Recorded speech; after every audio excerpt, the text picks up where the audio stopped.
Fix deposit is better, ये तारक मेहता का उल्टा चश्मा में बताया गया। तारक मेहता का उल्टा चश्मा मेरे ख्याल से आप सबको पता होगा।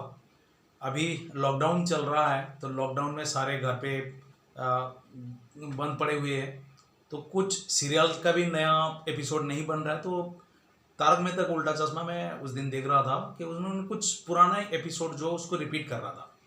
सडनली उसमें मैंने देखा कि एक एपिसोड में डिस्कशन हो रहा था कि इन्वेस्टमेंट का बेटर एवेन्यू कौन सा है, यानी कि कहाँ पे सबसे ज़्यादा बेस्ट है जहाँ पे इन्वेस्टमेंट किया जाता है। तो वहाँ पे जो आप जिन लोगों ने तारक मेहता का उल्टा चश्मा देखा होगा आपको पता है कि उनके सारे फ्रेंड्स होते हैं, जिसमें से एक होता है मिस्टर भिड़े जो कि एक में वो सेक्रेटरी। उनके यहाँ पे ये निष्कर्ष निकला आखिर तक कि fix deposit is the better investment avenue. Hello, welcome to my channel be with Mishra ji. I am Amrendra Mishra.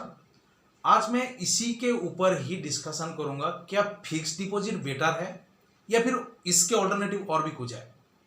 चलिए सबसे पहले डिस्कशन करते हैं कि फिक्स डिपॉजिट से क्या रिटर्न मिलता है। हाँ, उससे पहले मैं आपसे एक रिक्वेस्ट करूंगा, जो अभी अभी मेरे चैनल में फर्स्ट टाइम आए हुए हैं तो प्लीज़ अभी तक सब्सक्राइब नहीं किया तो मेरे चैनल को सब्सक्राइब कर दीजिए और आखिर तक देखते रहिए। आखिर तक देखने के बाद अगर आपको पसंद आया तो लाइक बटन जरूर प्रेस करिए और साथ के साथ सब्सक्राइब बटन प्रेस करने के बाद एक बेल आइकन आती है उसको भी आप प्रेस कर दीजिए, सो दैट कि आने वाले दिन में जब भी मैं कोई वीडियो अपलोड करूं तो आपके पास उसका अलर्ट आ जाए।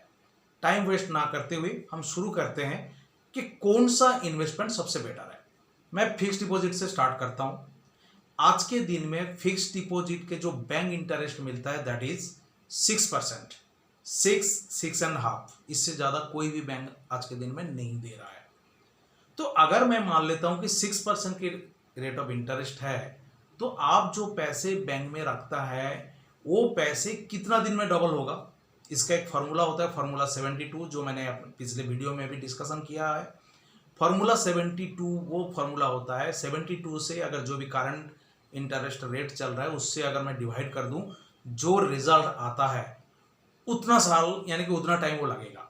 तो 72 से अगर 6 में डिवाइड कर दूं तो 12 साल लगेगा आपके पैसे डबल होने में। अब आते हैं, चलिए डबल तो एक बात है, अब आते हैं कि क्या मुझे 6% ही रिटर्न मिलेगा? नहीं, जो भी आपके इंटरेस्ट आता है उसके ऊपर आपको टैक्स भी पे करना होता है। इंटरेस्ट इनकम के ऊपर टैक्स पे करने के बाद आपके जो रिटर्न बचेगा वो बचेगा 5%, 5.5% के करीब। अब आते हैं, सब चाहते हैं कि बैंक में एफडी में इन्वेस्टमेंट करें और वो बिल्कुल सिक्योर है। क्या बैंक में इन्वेस्टमेंट करना सिक्योर है? अब आते हैं बैंक उस पैसे को लेके करता क्या है। बैंक उस पैसे को लेके इंडस्ट्री में वो लेंड कर देता है, इंडस्ट्री में लोन के फॉर्म में दे देता है, यानी कि वहां से वो बेटर रिटर्न जनरेट करता है, उसमें से अपने पास रख के बाकी आपको दे देता है। तो इसका मतलब है कि आपका पैसा वो बैंक के पास पड़ा नहीं रहता, वो आगे लेंड कर देता है। अभी आपको मैं एक रिसेंटली एक घोटाला, एक स्कैम जो हुआ था उसकी बारे में बताऊं, हो सकता है आप लोगों ने सारे सुना होगा। पीएमसी बैंक घोटाला, महाराष्ट्र में एक बैंक था कोऑपरेटिव बैंक, पीएमसी बैंक। उस बैंक ने क्या करा था, उन्होंने जितने भी डिपॉजिट उनके पास थे उन डिपॉजिट एक ग्रुप कंपनी को, HDIL and associates group company को, मेजर जो फंड है वहां पे उन्होंने लोन के फॉर्म में दे दिया था। और एचडीआईएल जो है वो डिफॉल्टर हो गए, उन्होंने पैसा वापस नहीं कर पाए, तो बैंक जो है अपने डिपॉजिटर को पैसा वापस नहीं कर पाए। ठीक है, तो यानी कि बैंक जो पैसा आगे लेंड कर रहा है वो पैसा वापस आएगा ऐसा भी कोई गारंटी नहीं है। अगर नहीं आता तो उस केस में क्या होगा, इन्वेस्टर को पैसा नहीं मिलेगा। अब आता है सवाल कि कई बार बोला जाता है कि बैंक में जो पैसा रखता है वो गारंटेड बाई गवर्नमेंट। क्या गवर्नमेंट की तरफ से आपको गवर्नमेंट गारंटी मिलता है? यस, गवर्नमेंट की तरफ से एक गारंटी आपको मिलता है। DICGC एक ऑर्गेनाइजेशन है, deposit insurance and credit guarantee corporation है। ये आपको गारंटी देता है कि आपके जो डिपॉजिट बैंक में है वो आपको वापस मिलेगा। बट कितना, 5 लाख से ज़्यादा आपको रिटर्न नहीं देंगे, यानी कि आपकी जो डिपॉजिट गारंटी है that is up to 5 lakh. वो भी रिसेंटली चेंज हुआ, पहले 1 लाख तक के होते हैं। आपके बैंक में क्यों ना 5 करोड़ डिपॉजिट हो तो भी आपको 5 लाख से ज़्यादा नहीं मिलेगा। तो कितना सिक्योर है? Up to 5 lakh. क्लियर? तो अब आते हैं कि डिपॉजिट के कंपैरिजन में और क्या क्या चीज देखना चाहिए। एफडी के कंपैरिजन में हमें एक चीज और देखनी चाहिए जिसको हम बोलते हैं इन्फ्लेशन या फिर महंगाई। महंगाई वो होता है कि जिसके वजह से आपको हर साल कॉस्ट ऑफ लिविंग जो है बढ़ते चले जाते हैं। यानी कि पिछले साल कोई चीज अगर आपने 1 लाख में खरीदा है और 6% का अगर महंगाई है तो आपको 1,06,000 की कॉस्टिंग के उससे ऊपर ही मिलेगा कॉस्टिंग, उससे नीचे नहीं मिलेगा।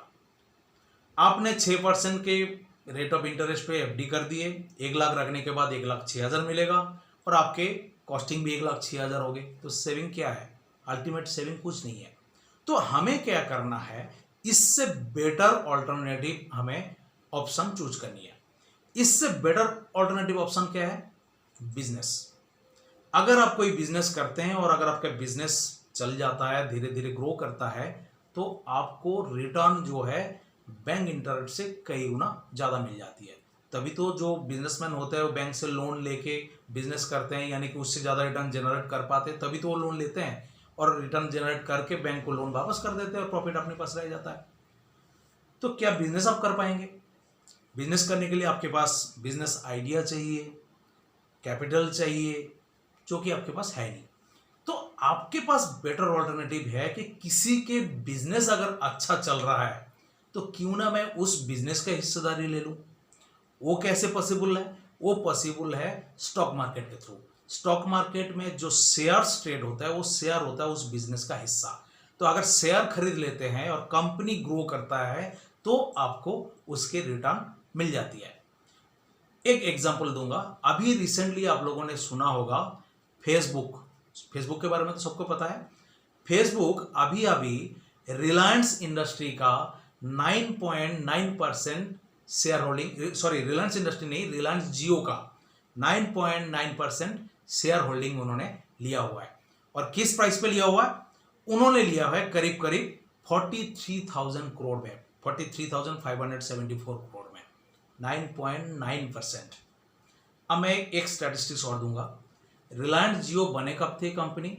ये कंपनी बनी थी 2007 में, 15 फरवरी 2007 में बनी थी और 2012 में इसकी नाम हम सबको पता चला जब उन्होंने जियो मोबाइल सिम लॉन्च किया था मार्केट में, तब जाके हमें पता चला। उससे पहले कंपनी ने 5 साल तक बिजनेस करते रहे, हमें कुछ पता ही नहीं चला। मैं अगर 2012 से भी ले लूं, 2012 से लेके अगर कमर्शियल 2012 से भी उनके कमर्शियल स्टार्ट तो हुआ था, बट हमें बाद में पता चला कई साल, अभी 3-4 2016 के अराउंड उन्होंने अच्छी तरह से जियो का लॉन्चिंग किया हुआ था। उसके बाद हमें पता चला कि एक ऐसे कंपनी आने वाले, और उस कंपनी के बिजनेस आने के बाद बाकी जो टेलीकॉम इंडस्ट्री की जो कंपनी थी उन सब के बिजनेस जो है डाउन हो चुका था और ये कंपनी जो धीरे धीरे लीडर बन गई। अब 2007 से ही ले लेता हूँ, 2007 से लेके 2020 तक, यानी कि कितना साल हुआ? 13 साल के करीब हुआ। तो 13 साल में इस कंपनी के जो कैपिटल था उसकी क्या वैल्यूएशन बना वो मैं डिस्कस करता हूँ। कंपनी के टोटल जो कैपिटल है वो है आपके 70,864 करोड़, यानी करीब करीब 71,000 करोड़।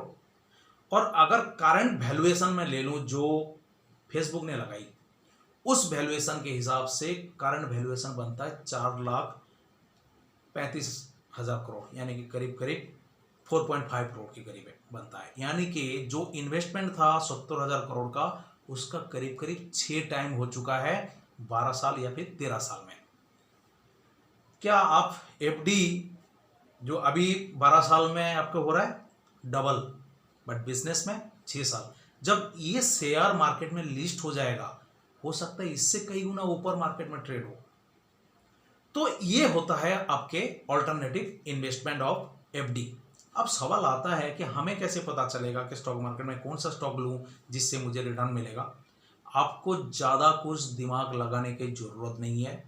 इतने सारे कंपनी है जिनमें से 5-7 कंपनी को आप चुन लीजिए। जिन जिन 5-7 कंपनी के प्रोडक्ट आप खुद भी यूज कर रहे होंगे और उस प्रोडक्ट से आप सेटिस्फाइड है, तो उन कंपनीज के स्टॉक्स आप लेके रख लीजिए लॉन्ग टर्म। यानी कि आप रिलायंस जियो का देख रहे हैं, 13 साल में जाके उसका वैल्यूएशन इतना मिला 6 टाइम्स, तो आपको लॉन्ग टर्म इन्वेस्टेड रहना पड़ेगा, तो जाके ऑटोमेटिकली उसमें अच्छा खासा रिटर्न मिलेगा। वर्ल्ड का सबसे जो महंगा कंपनी है that is Berkshire Hathaway, America की कंपनी, जिसका जो ओनर हम कह सकते हैं वर्ल्ड का सबसे फेमस इन्वेस्टर है वॉरेन बफे। उन्होंने कोई भी कंपनी के स्टॉक खरीदने से पहले इतना ज़्यादा वो कभी देखते नहीं है। वो सिर्फ उन चीज़ों को देखता है कि इन कंपनी के फ्यूचर क्या है।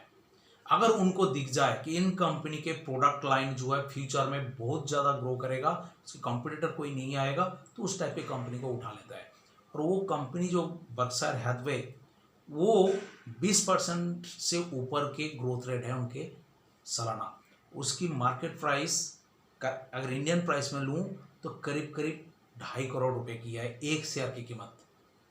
तो वॉरेन बफे जब स्टॉक उठाते हैं वो कुछ ज़्यादा दिमाग लगाते नहीं, और ज़्यादा कंप्यूटर का नॉलेज भी उनके पास है नहीं, उन्होंने ज़्यादा कंप्यूटर में जाते भी नहीं। एक बार उनका एक फ्रेंड है जो माइक्रोसॉफ्ट के जो चेयरमैन है, उन्होंने बिल गेट्स, उन्होंने उनको बोला था कि आप कंप्यूटर आपको सीखना आना चाहिए, आपको कंप्यूटर आना चाहिए। उन्होंने पूछा क्यों, तो बोला है कि आप टैक्स कैलकुलेट करने के लिए भी आपको आना चाहिए। कहते हैं मेरे को ज़्यादा दिमाग लगाने की ज़रूरत नहीं, मैं जो इन्वेस्टमेंट करता हूँ उसको री इन्वेस्ट कर देता हूँ, तो हमें टैक्स देने की कोई ज़रूरत नहीं है, तो इसलिए मैं ज़्यादा कंप्यूटर में जाता नहीं। मैं सिर्फ उन कंपनीज को चूज करता हूँ जिसके ऊपर मेरा इमोशनल डिसिप्लिन जुड़े हुए है। यानी कि मैं जानता हूँ कि ये कंपनी आने वाले दिन में अच्छा खासा परफॉर्म करेगा, तो मैं उस टाइप की कंपनी को मैं उठा लेता हूँ। मुझे ज़्यादा टेक्नोलॉजी के बारे में जानने की ज़रूरत नहीं है, तो ऐसा नहीं करते हो। आपको मालूम होगा, अगर आपने रेगुलर न्यूज़पेपर पढ़ते हैं, तो वॉरेन बफे का कंपनी इंडिया में एक कंपनी में इन्वेस्ट किया हुआ है, वो कंपनी है पेटीएम के अंदर उन्होंने फ्यूचर ग्रोथ देखा, तो वहाँ पे उन्होंने इन्वेस्टमेंट किया। अब आते हैं कि चलो स्टॉक भी समझ में नहीं आ रहा, तो फिर क्या करें। अगर स्टॉक समझ में नहीं आ रहा तो आप म्यूचुअल फंड के थ्रू इन्वेस्टमेंट करिए। Mutual fund on and average 12 से 15% के रिटर्न दे देते हैं। तो 12 से हाँ ऑब्वियसली लॉन्ग टर्म में अगर 12 से 15% के रिटर्न अगर वो दे रहा है, that is much better than FD. Long term में आप इन्वेस्टमेंट करिए। म्यूचुअल फंड में भी इन्वेस्टमेंट करने के लिए आपको ज़्यादा अमाउंट की कोई ज़रूरत नहीं है।